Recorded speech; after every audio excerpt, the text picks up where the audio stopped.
when you look at all the young guys you have down there and all the talent, and you also realize that your rookies over this 4-year stretch where you've made the playoffs 4 years in a row, one of only 6 teams to do so, your rookies have played a major role in that. And it's sort of like that tradition continues when you see the young talent on display down in Jupiter. What kind of feelings does that give you?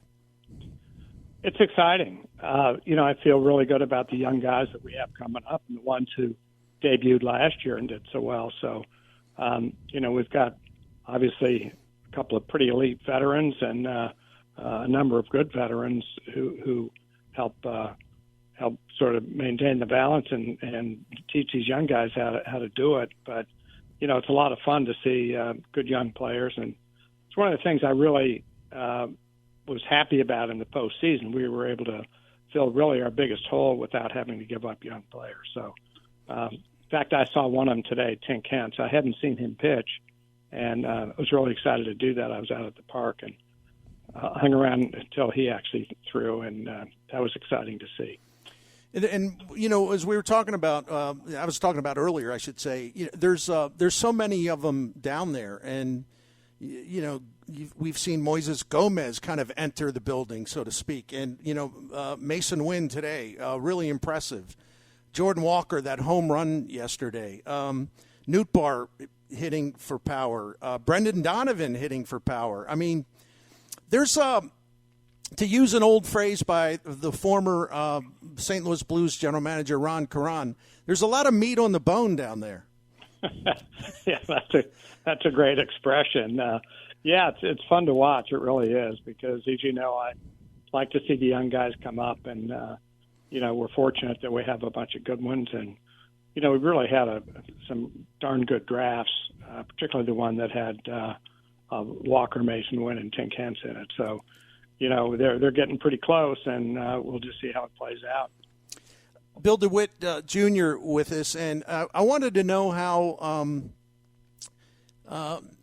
you think some of the guys that need to bounce back for one reason or the other are going to bounce back this year. Talking about Jack Flaherty, talking about Dylan Carlson, talking about Tyler O'Neill. I think those are the 3 primary guys that I'm referring to. Yeah, I think a lot of it with more with some than others. It's about being healthy. When Flaherty's been healthy, he's been superb. So, the key for him is to not have any setbacks, and we're hopeful that occurs, because we saw how dominant he was when he was able to pitch without any kind of injuries. And Tyler O'Neill, the year he had before, being sort of in and out of the lineup last year was pretty darn special. A lot of talent, no question about that. And Dylan Carlson, although on the surface looked like he could play, he had his injury problems too. So, we'll just see. Hopefully they all stay healthy and are able to do what they're capable of doing. Bill, you're well aware of the criticism in terms of the offseason. And listen, I'm not going to be a phony. I was hoping that maybe there would be more impact other than signing Wilson Contreras, and we think that obviously was a terrific move. But I think maybe people, including me, were expecting more. Could you explain the offseason from that context, why you signed Contreras, excellent, but after that, it was pretty much some secondary type moves. Could you talk about that? Yeah, well, I think from a position player standpoint, not sure where you'd really go. We're pretty talented there, and actually, I know you did a nice article on our lineup, and we're a defensive club. So, it's hard to say that there was something out there compelling from that standpoint, given what's coming, given what we have, and how young guys performed last year. And we have, 5/6 starters, all of whom are talented as well in various forms. Waino on his last year, and, Jack Flaherty, who's hopefully going to have a healthy season. So, Mo was out there, looking at the landscape and seeing who might be available. And I know he talked to a bunch of agents about, possible additions that might fit us, but, it just didn't seem to happen, and or not the right fix or fit. And, I think you saw last year at the trading deadline, we made, two great acquisitions. The two pitchers, Montgomery and Quintana. So, we're in a position, if need be, if injuries demand or lack of performance, be in a position to make that move when we have it. And yeah, with the farm system churning out prospects the way it is, you're in a good position there. Do you listen? Overall, last season the Cardinals were okay with their starting pitching, especially they were better than okay after Montgomery and Quintana arrived. You do have some depth, and there's no doubt. But are you satisfied that the top of the rotation is as strong as it should be? And I know that Ali Marmol and Mo and everyone else, they really do want more like strikeout stuff from most of the pitchers who are capable of it. So do you think you have that stout top of the rotation that maybe would work to your advantage if you get deeper and if you get a chance to get deeper into the playoffs? I think we have an effective group of starting pitchers. Do we have a Cy Young candidate? That's I don't know. Maybe. Who knows? And again, Flaherty was the best pitcher or one of the top 3 or 4 in the National League that second half when he was healthy. So, it's just hard to say. We've got some young guys coming, obviously. Graceffo, and I mentioned Tinkets and others. But, the question is what's available, what's the cost in terms of players or, long-term commitments that, you may hate later on. So, I feel good about our rotation. I think we have a good pen and a lot of talent underneath. So, can we improve? We could always improve, but it's hard to do, and you sacrifice other things. Bill, I wanted to ask you this, and you know that this has been a topic of conversation. The Cardinals have raised their payroll, but are you doing enough to keep pace with some of the other really good teams in the National League who have been more aggressive about raising payroll? We have, I think, as I've said, I think last year our revenue was 12th and our payroll was 12th. It's not, we've had higher ranked payroll. We've had lower ranked payroll. We sort of look at it that what do we gain by adding payroll? And it's not just I think there's a tendency for, fans, media, and others to say, well, just raise your payroll. Well, I guess that's easy to do, but do you actually improve your talent by raising your payroll? That's the question. And not only, for a 1-year deal or, down the road, what have we gotten more talent or have we sacrificed talent? So we're prepared to spend. We're available to add what we need if the need is there, and we'll just see how it plays out. Yeah, I've never – I think you know this. I've never advocated that the Cardinals spend dumb money to try to prove a point. So I respect the fact that you're looking for efficiency and you're looking for good value with the money that you spend. And that's been one of the keys to your success. So I definitely get where you're coming from. I do. I also think that – so I'll say this, it would have made me happy to see, maybe the Cardinals make a run for Carlos Rodon or something like that. And as long as you're keeping that door open, we'll see. I hope that you're good enough to where you don't have to worry about that. Yeah, well, I think you make a good point. The door is open, and we do have solid starters. And as you know, we've got some who are on the last year of their contract, Miklasz, Montgomery. So that's something to look at as well. But we'll we'll see what's available, and if it's, it fits us and it's going to make us better, then we'll take a look at it and try to make it happen. But, that situation didn't really develop for us in the off season, and, we'll see how it plays out. We had Bill DeWitt III on with us Friday, and we had a great conversation. And one of the things we talked about, and he did an excellent job of explaining the situation in a way that was easy to understand. But I wanted to ask you about the TV situation, the broadcast situation, the streaming situation. What is your concern level right now? Well, it's definitely a concern because Bally is, they have a 30-day window, and we're not quite sure what's going to happen there. It's pretty common knowledge that the RSN model's, struggling, and they've got, I think, 14 teams. We're one of those. I think some do better than others. I know some do better than others, but overall, it's a difficult situation. They've got financial challenges. They have a lot of debt, and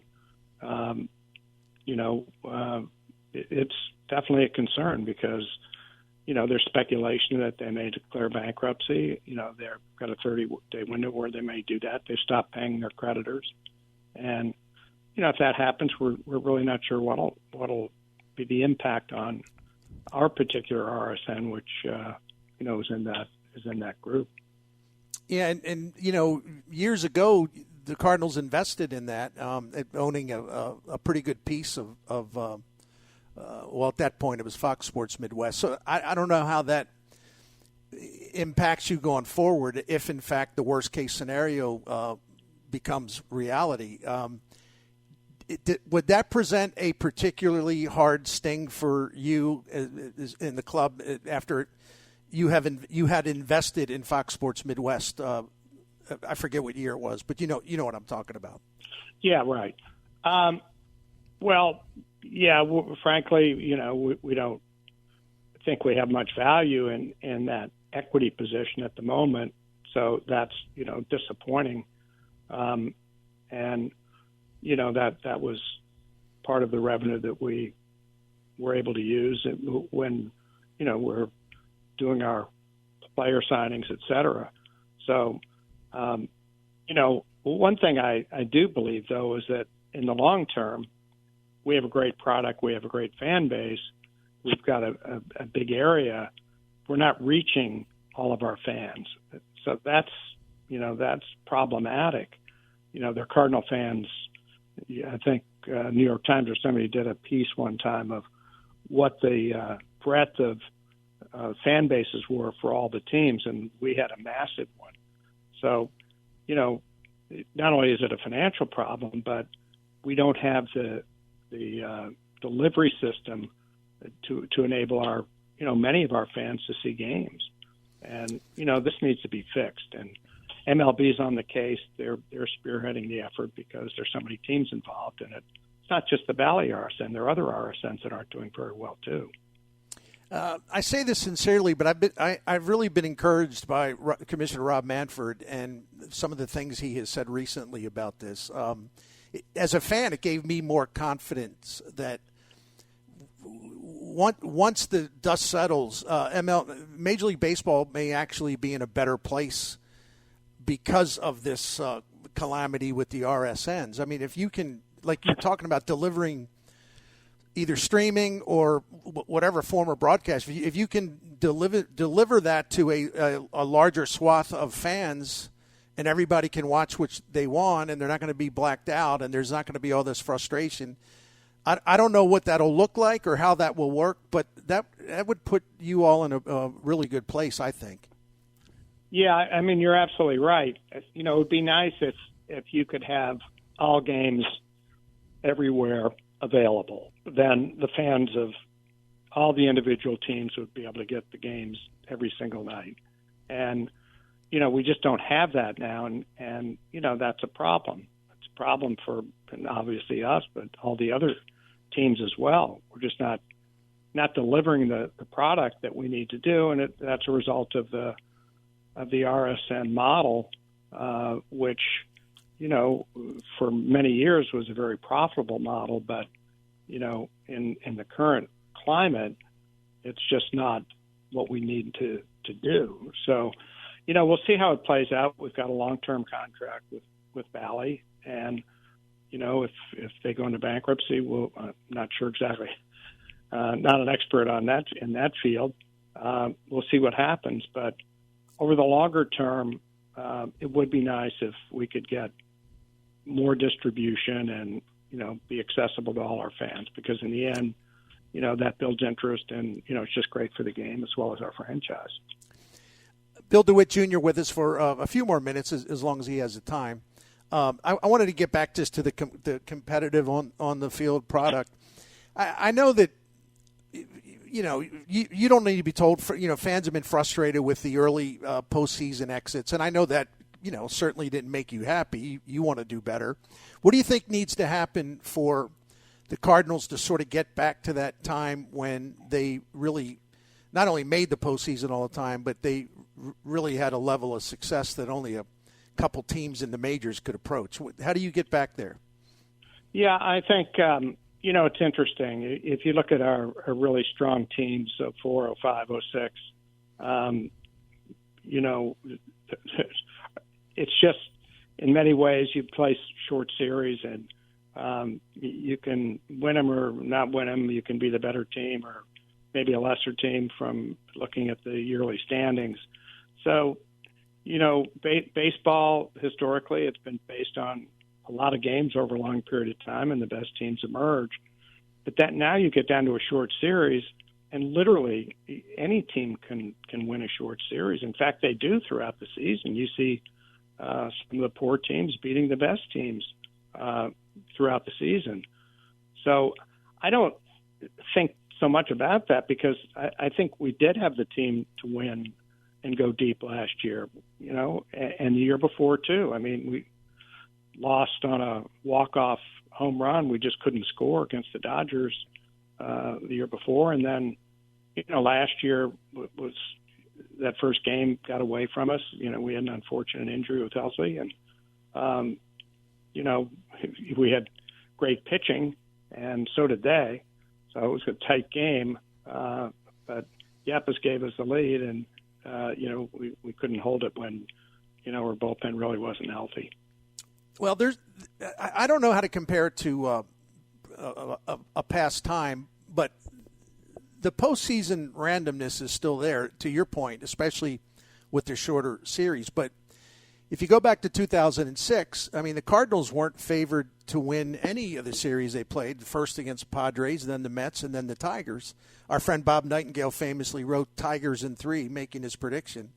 And even in 2011, I don't believe the Cardinals. I could be wrong, but, given the Phillies' recent World Series championship and the team they had, I'm pretty sure the Cardinals were not favored to beat them in the LDS. Milwaukee was the division champion, and therefore they were the favorites to win the NLCS. I'm not sure about Texas, but that was a mighty good team that, had played in the World Series the year before. So the Cardinals are now the team, the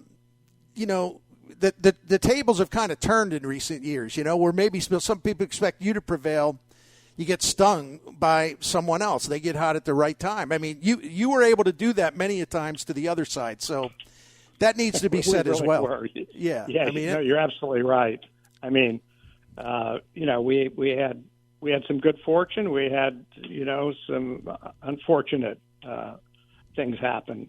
When we played the Red Sox we've lost 2 World Series to the Red Sox, and I thought the second one we had a really good shot at, and the first one for that matter. But they were hot, and we couldn't overcome that. So I don't think a lot of teams probably favored the Phillies to go as deep as they did last year, but give them credit. I mean, they really peaked at the right time. They had a couple top starters and big closer. So, teams that get into the playoffs, if they're good enough to get in there, they're good enough to have an upset of maybe the better team. So, I do think, we won 93 games, pretty impressive number.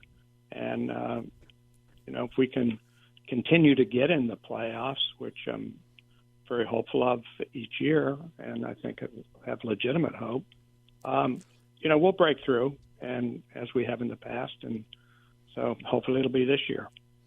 And finally,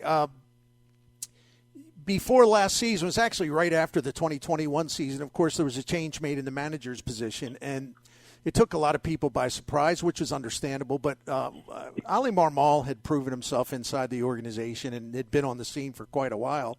I personally was excited, and this is no disrespect to Mike Schilt, but I was personally excited because I knew that Ali was committed to taking advantage or using every advantage given to him, which also includes advanced metrics. And I know that the term advanced metrics is kind of a turnoff for some of the more traditional fans, and that's okay. But, I thought Marmol last year did everything he could to take advantage of what he had, and that's all I can ask of a manager. But that said, there's been some staff changes, not insignificant ones. And on the other hand, Marmol has got a full year experience as an MLB manager now. Sorry for the long question, but what do you think of him going into his second season after having that year under his belt? Well, I agree with you. I think he did a great job last year, and I'm very positive about what he's going to be able to do this year as well. He's very direct. He's very smart. He uses all the resources at his disposal. He doesn't say, "Oh, I don't need that," or "I don't need this." He may not he may not use it, but he's interested in everything he can learn about, what's going to make the team better. And, from my perspective, that's all you can ask of a manager. And, he's respected by the players. So, he's done a terrific job. I mean, it's, for a young guy, that first year, it was really, really impressive. And I do remember interviewing him, after, we made the change, and, we were thinking of managers, and his name obviously was at the front, having been the bench coach. And he was so impressive. I mean, really, in the interview process, we knew him well, but still, at his age, to go in as a major league manager with a contending team was not an easy job. So he did a great job, and I know he'll do a great job this year as well. Well, Bill, just one word of advice: make sure to shake his hand, though. You don't have to worry about that. I'm happy to do it. I know that's. I know. I figured I'd get a laugh at it. You had to try anyway. Hey, listen, I enjoyed our conversation. I hope we can do this more often. Okay, great to catch up, Bernie. All right, thanks, Bill.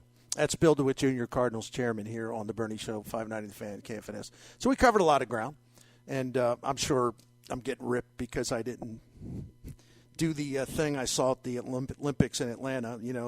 Water polo team, the Greece or Turkey lost. He said, "You are a disgrace." Your thoughts to that? I know. So I didn't. I wasn't like a hostile prosecutor, but I covered the ground that needed to be covered, and so I was just glad to have an extensive conversation with him. Absolutely. He's honest. He's upfront. Like I've said with you before, they're fiscally responsible. That doesn't necessarily make every fan happy, but they're just not throwing money around. And you got to respect the quality of the product they put on the field. They don't always win every year, but that's a good quality product. They're over 500. There's meaningful games that are being played in late August and September, just about every year. You can't complain about that. You can go to a bunch of different markets, and that's not the case. And we'll talk about a little bit more of that as we move forward. And a reminder that at 5 o'clock we'll talk Blues hockey with Jim Thomas. But Bill DeWitt's well aware of my feelings, and one of the really positive things is we can always have a good conversation, even though I've blasted the team for this or that or this or that. And even during the interview, I noted, the lack of impact in the offseason beyond signing Wilson Contreras, and I was disappointed by that. And Bill explained himself, and that's all he can do. I mean, he's not going to say, "Well, oh, you're right. Okay, we're gonna do everything different from now on." And I noted the fact the Cardinals have not kept pace with the big boys in the National League in terms of payroll. And that was noted, and he knows how I feel about that, and he answered the question. So I think, though, that they Bill DeWitt III, indicated this, and I think Bill DeWitt Jr., the chairman, reaffirmed it, that this is an uneasy time for the Cardinals, but they're not the only ones. This is an uneasy time for the Cardinals in terms of anxiety over the broadcast situation on the television side, And as I've said, and I still believe, I think this factors into their thinking about payroll size right now, because they own so much of what was Fox Sports Midwest, then transferred over to Bally. They own so much of that they're going to take a bigger hit than most teams. Now, I'm not sitting here saying, oh, poor Cardinals, they're broke, or, I'm not saying that at all. But if you understand the way they've operated the franchise, it's natural to assume that this TV situation, until it's resolved, has created anxiety, and they're cautious in a smart way anyway. They're probably in the mode of being a little more cautious because of this really bad situation. But I do think, as I said to DeWitt Jr. and DeWitt III, I do think that actually MLB's got an opportunity to come out on the better side of all of this. It's going to take a leap of faith, but the nation is changing, and the way people watch things has dramatically changed, and it's changing more every month. And, of course, I'm talking about the transition to streaming. And some of the older fans, and this is no knock, it isn't. Some of the older fans will be uncomfortable if MLB, including the Cardinals, down the road a little bit, pretty much go to all streaming. They'll have some over-the-air broadcasts for sure, but MLB has to shift. And they're streaming a lot of games as right now. I mean, they're streaming a lot of games, but there's too many blackout restrictions all over the place. So MLB did a great job of getting a jump start on that, going to streaming in an aggressive way. But now they have to turn it up, and they have to make a bigger commitment to it. And if they do so, it'll grow, help them grow a young audience, which is what they want, because young people, the studies have shown, they want to watch things, they want to stream it. They want it on their tablet, they want it on their smartphone. They don't want to be like DirecTV, having to pay all this money for stuff you're not even going to watch. And I think all these sports leagues have a challenge of just adjusting to the culture, because it's a big deal, and it's not going to go back to the way it was. It's only going to get worse if you stay in place. And, as I said, and I'll just, cap it out on this, MLB really, really did a terrific job sort of being ahead of the curve on this. MLB.com and MLB.TV has been a really tremendous success. But you got to go next step. You got to go next level now, and that's more aggressive in terms of committing to streaming and making sure that all those games are available on streaming. Every game, no matter where you live. Accessibility's got to be there for everybody. Yep. There's just the bottom line here with the streaming blackouts, and we've been through this. If you're old enough, at least I have. I shouldn't say we. I should say at least I have, and those of us old enough. When it went from free TV to cable, I was like, oh my gosh, now I got to go buy cable to get the Cardinal games. I mean, they were on Channel 5. They were free for me. I don't need this. And then we got used to the cable. Now it's just the next generation, the next step. We just got to adjust if we want to. I mean, that's just part of continuing to live your life. You move and you adjust. I don't know this for certain. Next time I talk to Bill DeWitt Jr. or even the third, because he's terrific as a guest because he's so informative. I'll ask the question if they, once we see what happens, how this evolves. I wonder, to your point about this big, oh my gosh, what am I going to do when their games went to cable? And really, the record shows that St. Louis has always been behind the rest of the nation in terms of the percentage of people that have cable TV. St. Louis is very, very, very, very, very much committed to tradition, and it's harder for older people to change, and I get that.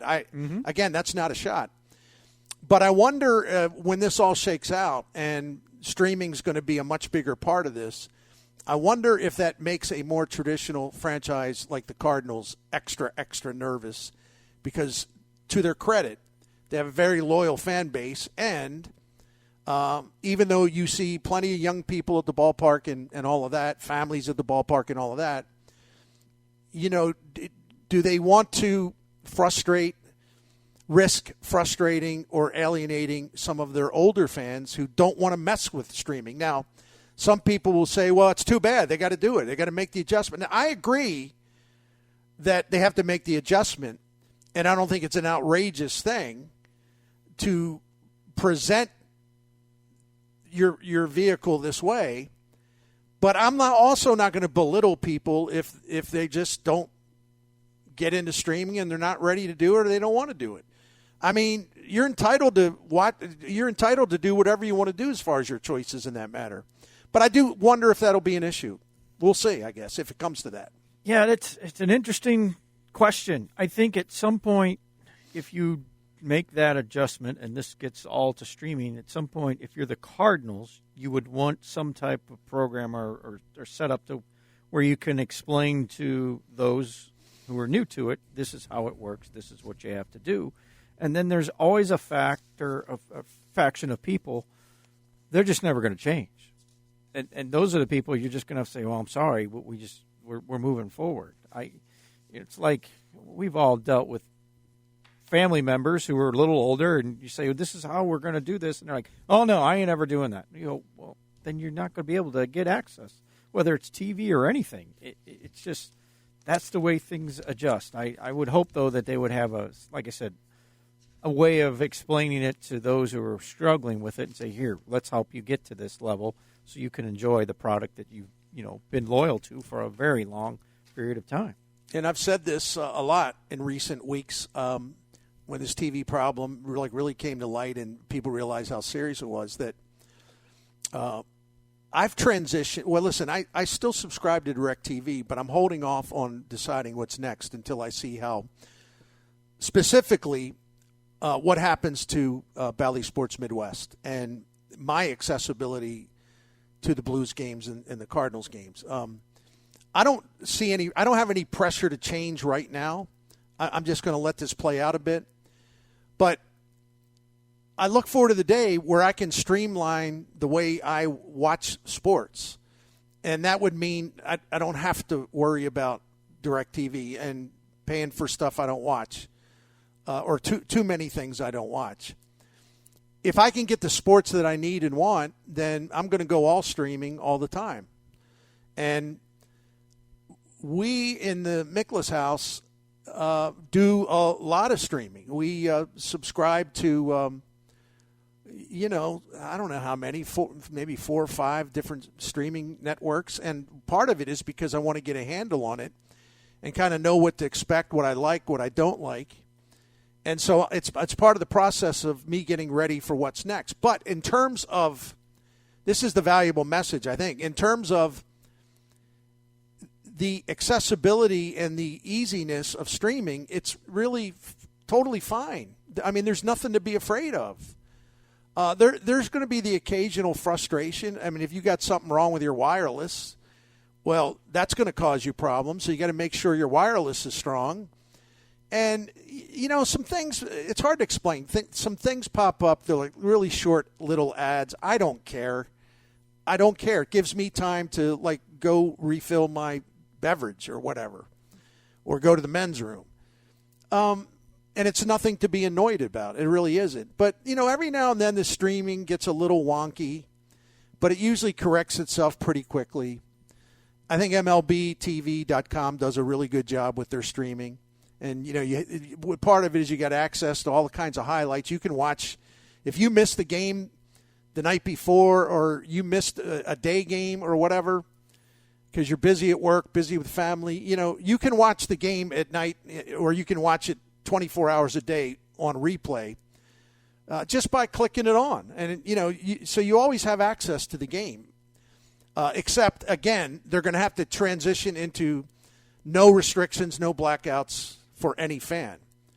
But aside from that, and that's a big deal, MLB.com's fine. It's good.